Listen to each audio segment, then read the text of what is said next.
երաժշտությունը արվեստների մեջ այն կախարդական ուժն է, որ անմարմին արտահայտություններով կարողանում է անմիջականորեն ու միանգամայն տիրել մարդու բովանդակ գոյությունը, նրա մարմնին ու հոգուն և տիրաբար տանել ուր որ կամենա։ Այսպեսով էլ նա արվեստների մեջ ամենազգայականն ու ամենավերացականը միաժամանակ հանդիսանում է ամենաուժեղ արտահայտությունը ժողովուրդների ոգեկան կյանքի և բարձրագույն հաճույքներ տալով հանդերձ դառնում է բարձրագույն կրթության միջոց։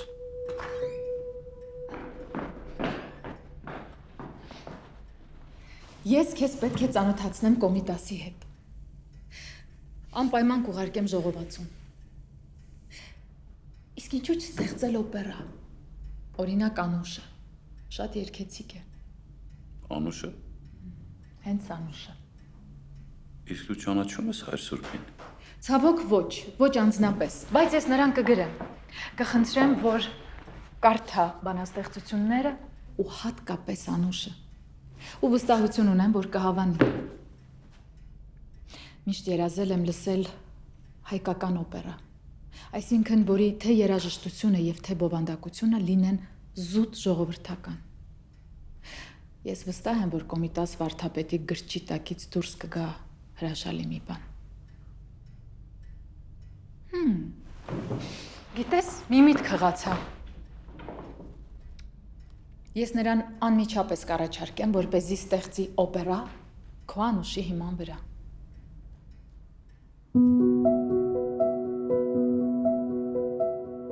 Անուշ ստեղծելու ցանկությունը գոնե դատելով նամակներից ծագում է իշխանուհի Մարիամ Թումանյանի մոտ։ Այսինքն ժամանակի մտավոր հասարակական շրջանակների պահանջ էր սա։ Ուրեմն դարասկզբին մենք ունեինք այդ կարգի հասուն մտավոր շրջանակ, այն էլ հովանավորչական շրջանակներում։ 1890-ականների սկզբին, երբ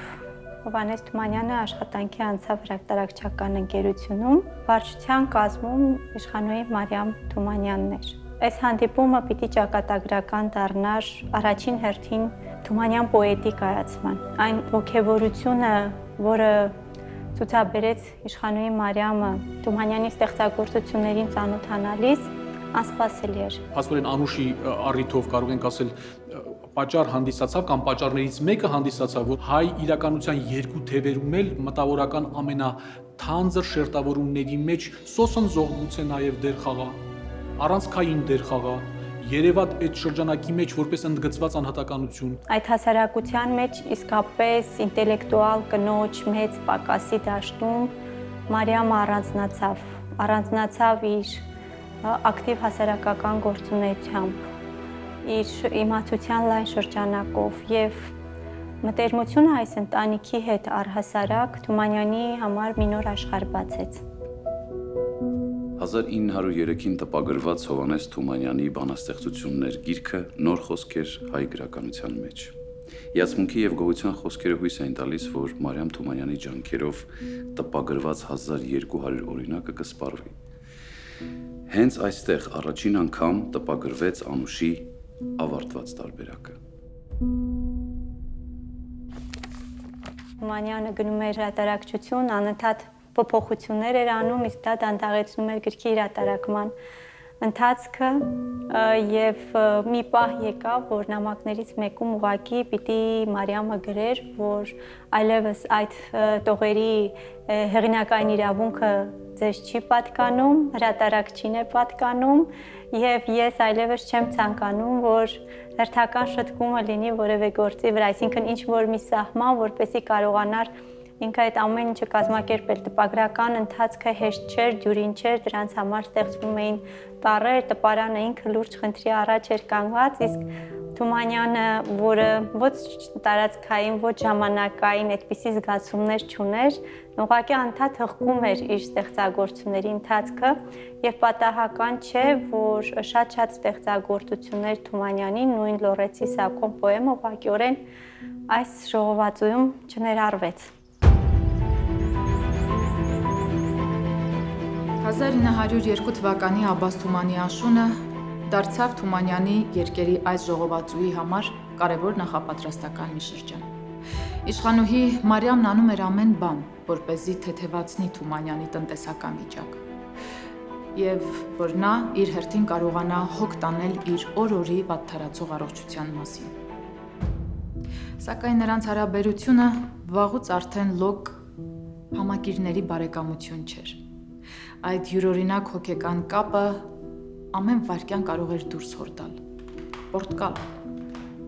եւ պահանջել ավելին։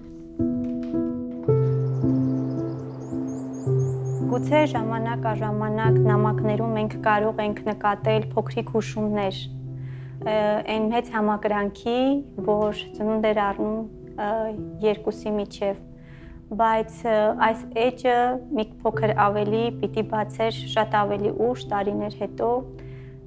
Մարիամ Թումանյանը, երբ որ պիտի թղթին հանձներ իր հուշերը։ Թումանյանը վերջապես համարձակվում է պատմել իր զգացմունքների մասին, որոնք այնպես նրբորեն թաքցրել էր։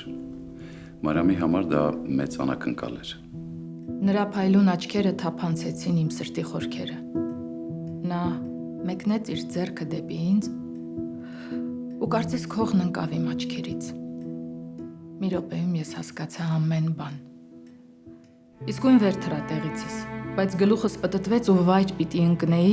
եթե Թումանյանը չառներ ինձ իր գիրկը։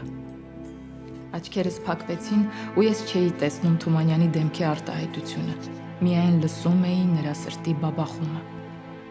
Նա այլևս չէր խոսում, ու մեզ շրջապատող լռությունը ոչինչով չէր ընդհատում այդ վսեմ րոպեները։ Որքան ժամանակ մնացինք այդ դրության մեջ, ես չեմ կարող ասել։ Դրան զանգի ուժեղ ձայնը սթափեցրեց մեզ։ Ես կամացուկ ազատվեցի Թումանյանի գրկից ու առանց խոսք ասելու նրան մտա սենյակ։ Թումանյանն էլ անմիջապես հրաժեշտ տվեց եւ տուն գնաց։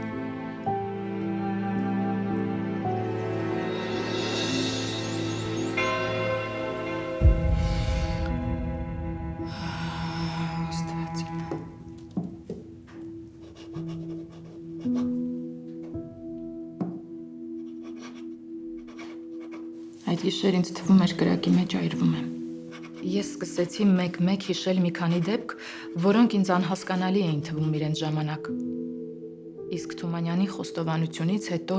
կարողացա դրանց բացատրությունը գտնել։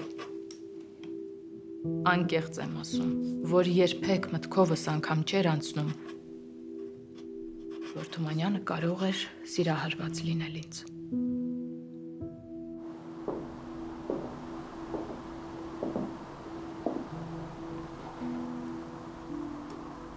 Իմ սիրելի Հովհաննես, իմ ու քո միջև բացի մաքուր բարեկամությունից ուրիշ զգացմունքը անթույլատրելի է։ Ինչու ես այդպես խոսում։ Որովհետև ես ամուսնացած, դու էլ։ Ու ես հավատարիմ եմ ամուսնուս։ Նա գաղափարական, ազնիվ ու խելոք ամուսին է։ Իսկ երեխաներս, ինչ կասեն նրանք։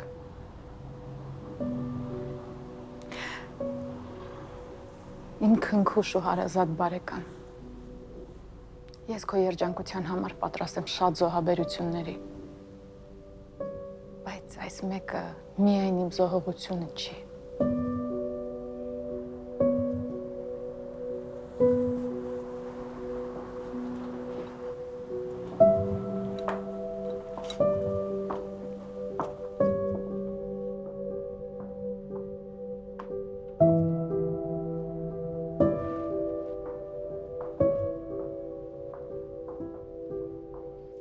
այդ խոսքերն իմ մեջ խորը ափսոսանքի զգացմունք առաջացրին։ Ինչու այդպես դասավորվեց իմ կյանքը։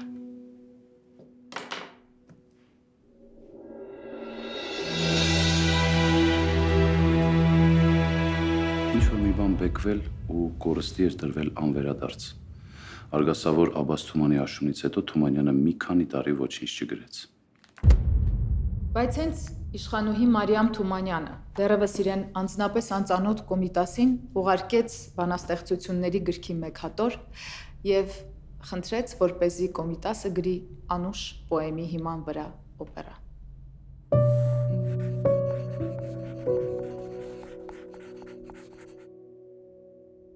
Նրան ոգևորողը հիմնականում եղել է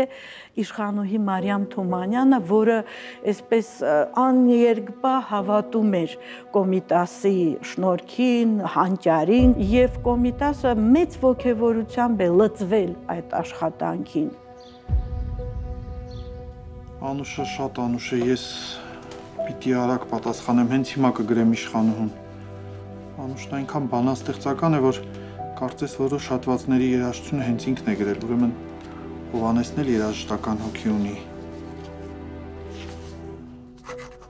Շնորհափայլ իշխանուհի, ուրախությամբ կարդացի պարոն Հովհաննես Թումանյանի Անուշը եւ շատ անուշ գտա։ Պատրաստ եմ ձեր փափագն իրագործելու։ Կոմիտասը իշխանուհուն խնդրում է իր անունից բանաստեղծին առաջարկել որոշ փոփոխություններ կատարել։ Վարդապետը իշխանուհուն արագ աշխատելու խոստում չի տալիս, քանի որ տվյալ պահին ծանրաբեռնված էր։ Տիգրան Նազարյանի խնդրանքով տարազի համար գրում էր Ռիխարդ Վագներ, Ֆերենց Լիստ եւ Հովսեփ Վերդի հոդվածները։ Անշուշտ Կոմիտասի օպերային փորձերը կարևոր նշանակություն ունեն հայ երաժշտական թատրոնի զարգացման պատմության մեջ, հակառակ այն բանին, որ դրանցից եւ ոչ մեկն ավարտված չէ։ Նա եվրոպական արվեստի նվաճումների նմանությամբ պետք է ազգային հիմքի վրա կառուցեր համարժեքներ։ Կոմիկական օպերա, օպերա բուֆո, քնարական օպերա, պատմառոմանտիկական օպերա։ Վերջապես 19-րդ դարի երկրորդ կեսին վերջնական բյուրեղացում ստացած մի երևույթ Վագների օպերային ռեֆորմով, որ մենք անվանում ենք երաժշտական դրամա։ Չնայած ծանրաբեռնվածությանը, Կոմիտասը սկսում է Անուշ պոեմի օպերայի վերածելու աշխատանքները։ Երաժշտի այս որոշումը ավելանում է Սասնա ծռեր, քաղաքավարության վնասները եւ Վարդան օպերաները գրելու մտահղացումներին, սակայն Անուշը դառնում է առաջնային։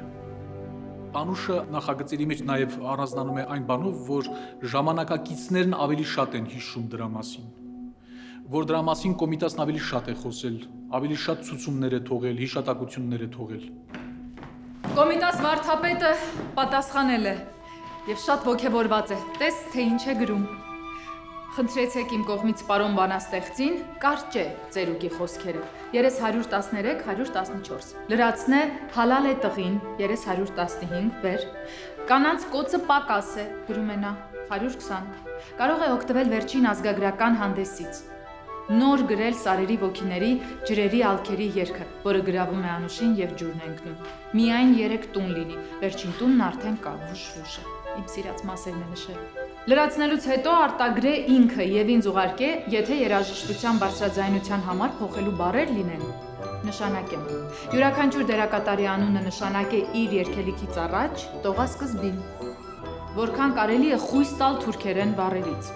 երգի ոգին պահելու համար։ Ամբողջության կապն իբրև երաժշտական երգ թերի է, կխնդրեմ լրացնե։ Օրինակ, մայրը ձորնի վայր ձայն է տալիս, իսկ աղջիկն ու հովիվը խոսակցում են, ուրեմն բեմի վրա չեն երևա, որն անհարմար է։ Գրվածքը շուտ պատրաստ է, որ ես էլ ուսումնասիրել կարողանամ եւ երաժշտության ծրագիրը մշակեմ։ Չեմ կարող որոշ ասել, թե երբ պատրաստ կլինի, որովհետեւ ես մենակ եմ եւ բոլոր գործերն ինձ վրա են ծանրացած։ Կոմիտաս վարդապետ Էջմիածին հունվար 1904 թվական։ Սա դժվար է ինձ համար, թող ինքը կազմե, ես գրել վերջացրել եմ պոեմը։ Հովհաննես, մի բարկացիր, Հովհաննես։ Ես կգրեմ վարդապետին, բայց պետք է, որ ինքդ գրես, երաժշտությանը համապատասխանեցնելու համար։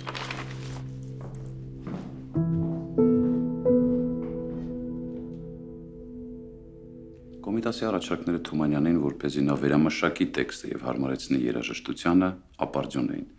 Հետագայում նա չգրեց նաեւ Սպենդիարյանի «Ալմաստ» օպերայի լիբրետոն ըստ իր Թմկաբերդի առումը պոեմի։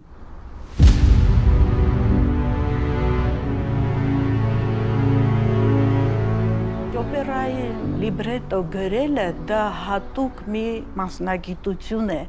որը պահանջում է նաև զուտ պրոֆեսիոնալ, այսպես սպეციფიկ հմտություններ եւ երևի թե Թումանյանը շատ ճիշտ է վարվել, իմաստուն մոտեցում է ցույց տվել իր ինտուիցիան իրեն չի խաբել տվյալ դեպքում, որ հրաժարվել է լիբրետո գրելու, որպեսզի չվրիպի։ Տեսնելով, որ Թումանյանի հետ լիբրետոյի մշակելու գործը տեղից չի շարժվում, Կոմիտասն ինքն է կազմում այն։ Այս մասին է վկայում 1903-ին Անուշի տպված օրինակը,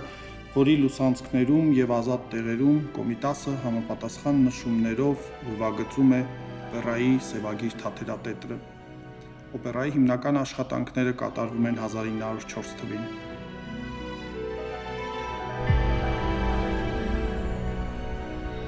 Կոմիտաս վարդապետը գալիս է Թիֆլիս։ Վերջապես կկարողանանք տեսնել ու ծանոթանալ նրա հետ։ Լավ նորություն հայտնեցիր։ Մենք անպայման կհյուրընկալ ենք նրան։ Ես նրան կգրեմ, թե շատ ուրախ եմ, որ վերջապես հնարավորություն ունեմ նրա հետ ծանոթանալու եւ քննարկելու Անուշ օպերան։ Շատ լավ։ Ու կխնդրեմ, որ իր հետ բերի մի քանի ձայնագրած կտոր։ Ասում են շատ հետաքրքիր է ստացվել։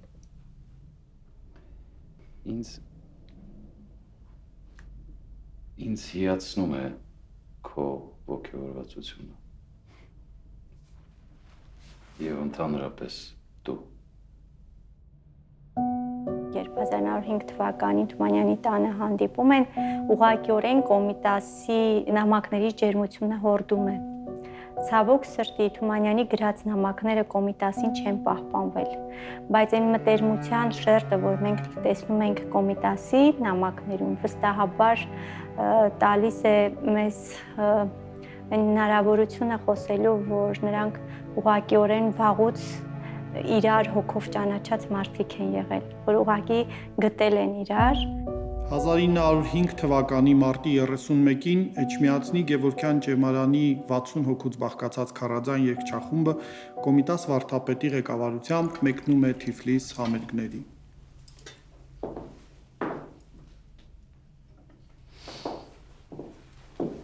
Հրամեցեք հայր Սուրբ։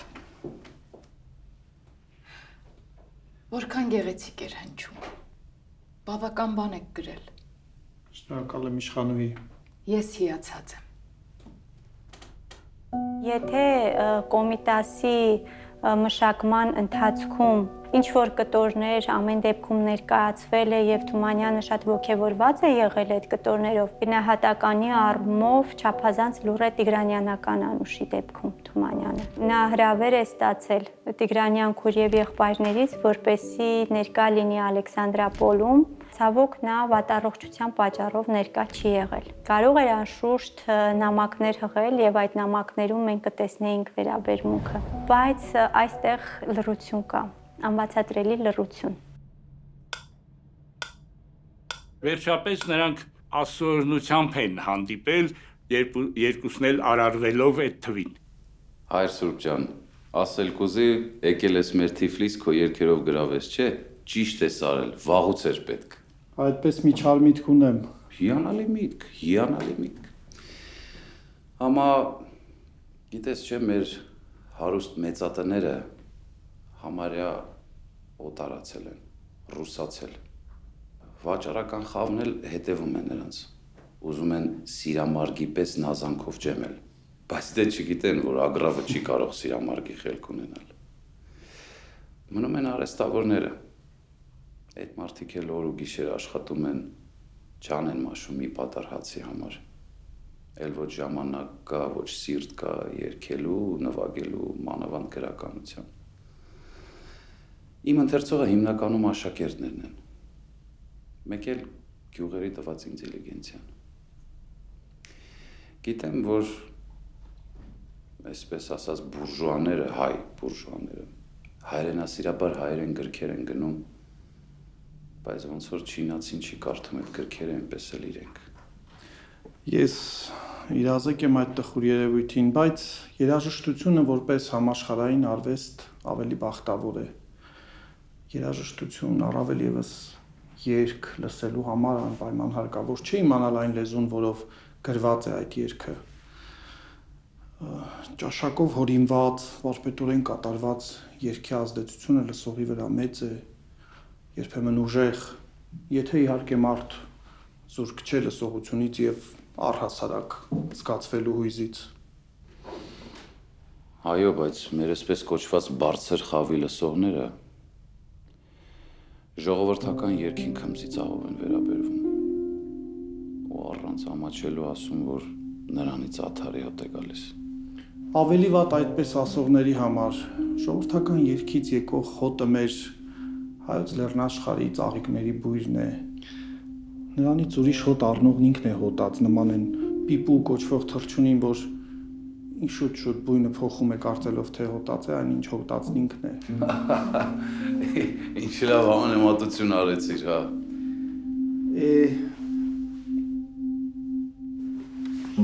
Խոսքը մերը, տունը մերը, խոսենք անկեղծաբար, մենք հայերս ծայրահեղ օտարամոլ ժողովուրդ ենք, մենք քաշվում, մենք ամաչում ենք գնահատելու, առավել եւս սիրելու մեր արժեքները, լինի դա մշակութային նվաճում կամ մշակութային դեմք, անձնավորություն։ Ասեմ ավելին, ստրկամիտ մարդուն հատուկ մոլությամբ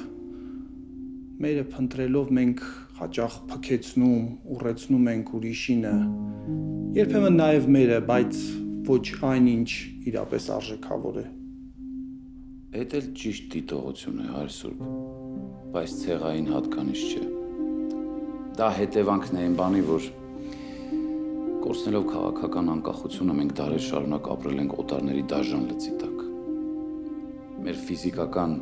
գոյությունը պահպանելու համար հարմարվել ենք, համակերպվել տեսակ բռնակալությունների հետ։ Բնորոշելով մեզ, բնորոշելով մեր ժողովրդին, դուք այդ պատմական տեսությամբ փորձում ես մեղմել դառը իրականությունը։ Եթե շարունակվի այնինչ գոյություն ունի, ապա մենք կանգնած ենք այլասերման ճանապարհին։ Ոչ, Հայր Սուրբ, ոչ։ Այլասերում է ոչ թե ժողովուրդը, այլ բուրժուական տարը։ Աշխատանքը կենսունակության աղբյուր է, աշխատանքի մարդը ամեն հասարակության առողջ կորիզն է եւ պայքարում է տվյալ հասարակության օրգանիզմը քայքայող բոլոր ախտերի դեմ։ Եվ դարի ստրկությունը չի կարողացել ոչնչացնել այդ հրաշալի կորիզը, նա ապրեցրել է մեր ժողովուրդը եւ կապրեցնի այսուհետ։ Մի հանդիպումից հետո հաջորդ հանդիպումը արդեն չկայացավ, որտեվ Թումանյանին նույն թվականի դեկտեմբեր 23-ին ձերբակալեցին եւ Թումանյանը 6 ամիս մնաց մետեխի բանտում։ Սա նաեւ մեծ ողբերգություն էր Կոմիտասի համար։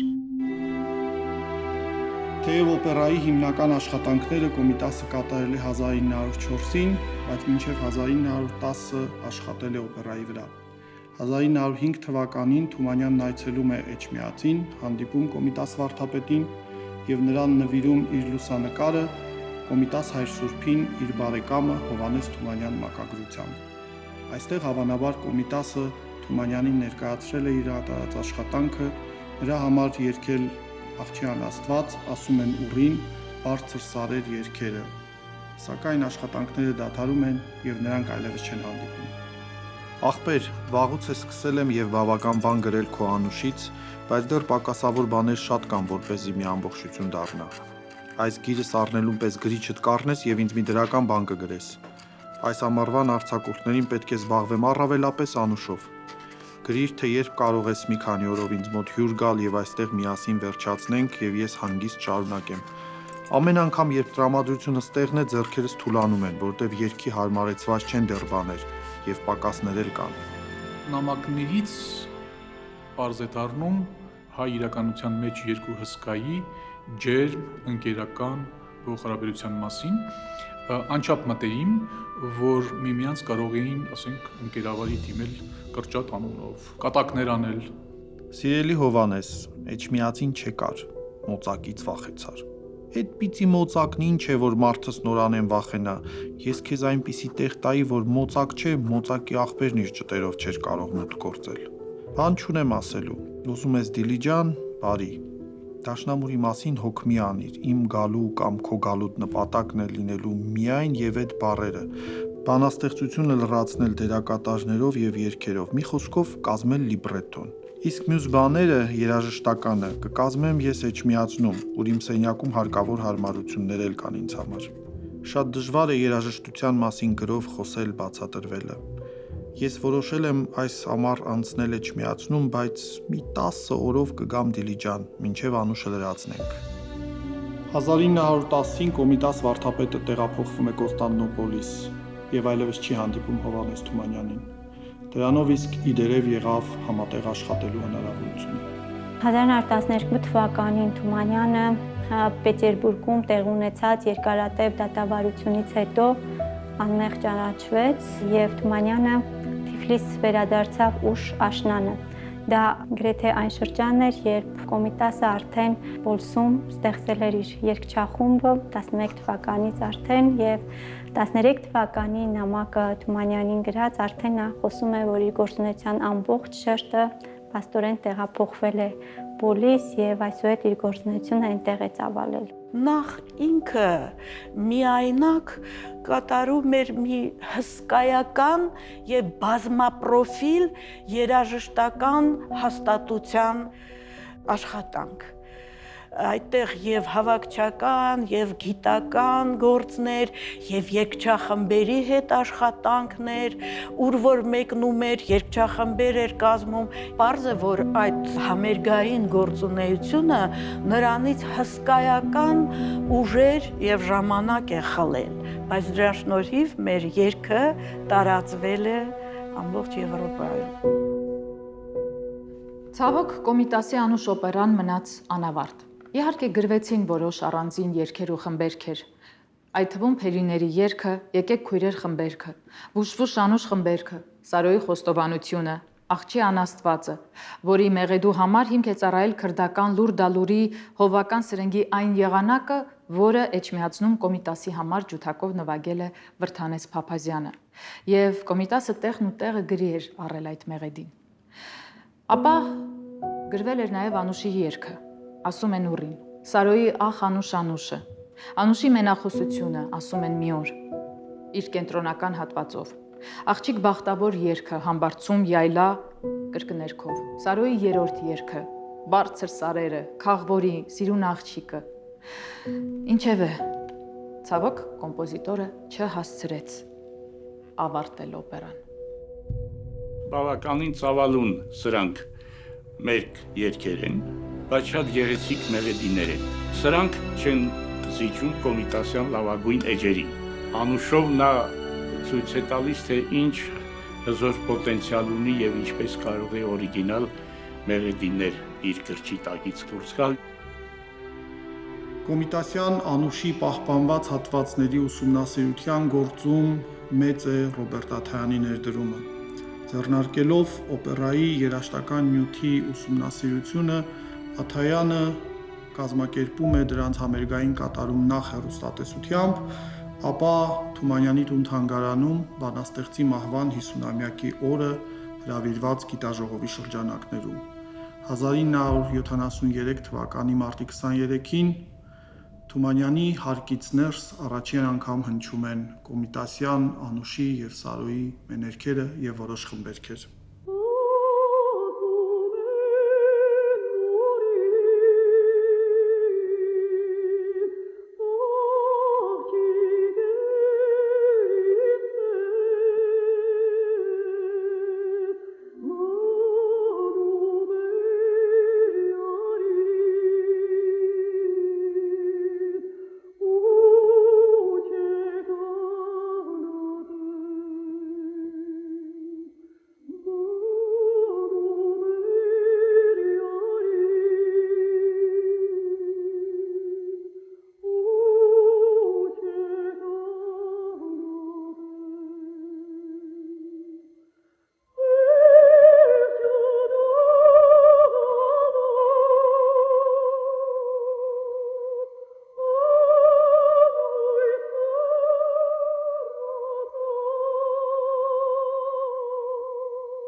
Եվ այսպես Աթյանի ջանքերով 70-ականների երկրորդ կեսին սկսվեց ուրեմն Անուշ օպերայի երկրորդ կյանքի վերստեղծումը։ Բարձր սարեր, այն սարեր,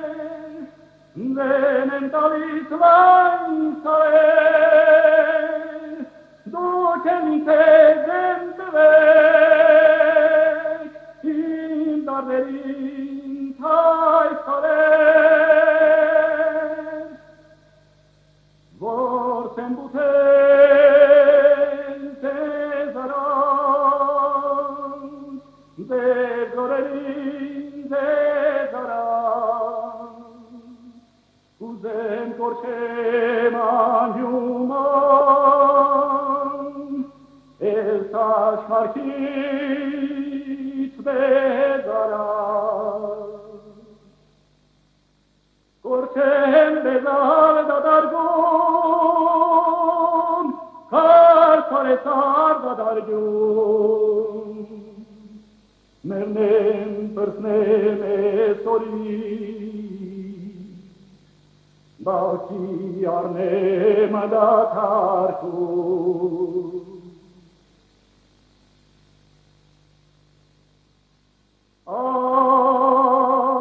կմերնեմ ամանա,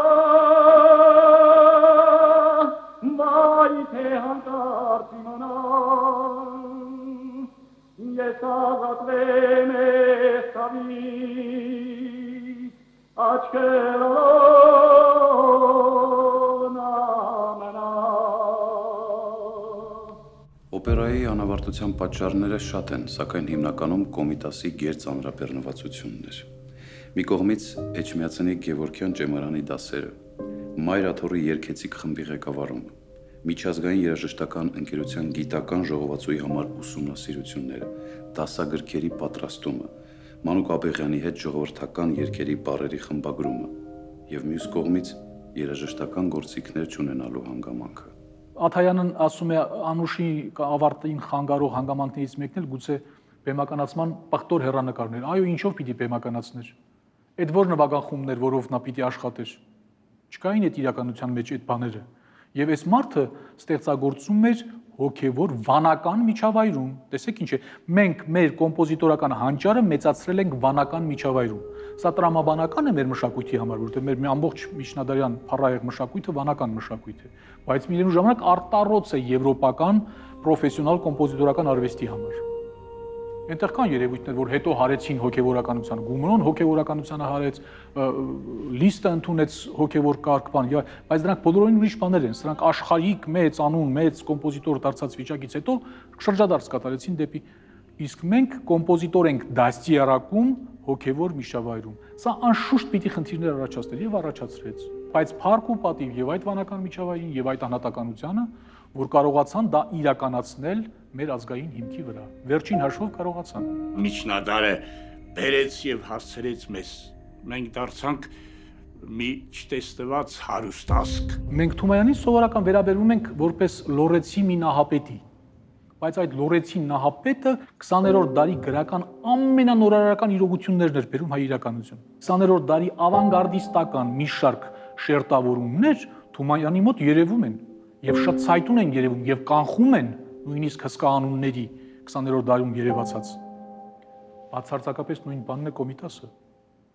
Այն, որ ժողովրդական երգային համակարգի վրա է կառուցել իր կոմպոզիտորական արվեստը, բացատրելու, ասելու, հաստատելու, որ մեր արվեստը այսպես պիտի զարգանա, ազգային տրամաբանության մեջ պիտի զարգանա, երբեմն առիթ է հանդիսացել նրան նույնիսկ ժողովրդական համարելու։ Նա բաց էր աշխարհի առջև եւ այսօր էլ մեր երաժշտական մշակույթի համաշխարհայնորեն ընկալվող ամենաշատը ընկալվող երևույթներից մեկն է։ Անուշը շատ անուշ էր։ Անուշի նկատմամբ յուրահատուկ մոտեցում է եղել։ Սա այն ստեղծագործություն է, որ 10 տարի Թումանյանը հղկել է, մշակել է, կատարելության է հասցրել։ Եվ օրինակ, երբ որ առաջին անգամ Անուշի ռուսերեն թարգմանությունը իրեն ներկայացրել են,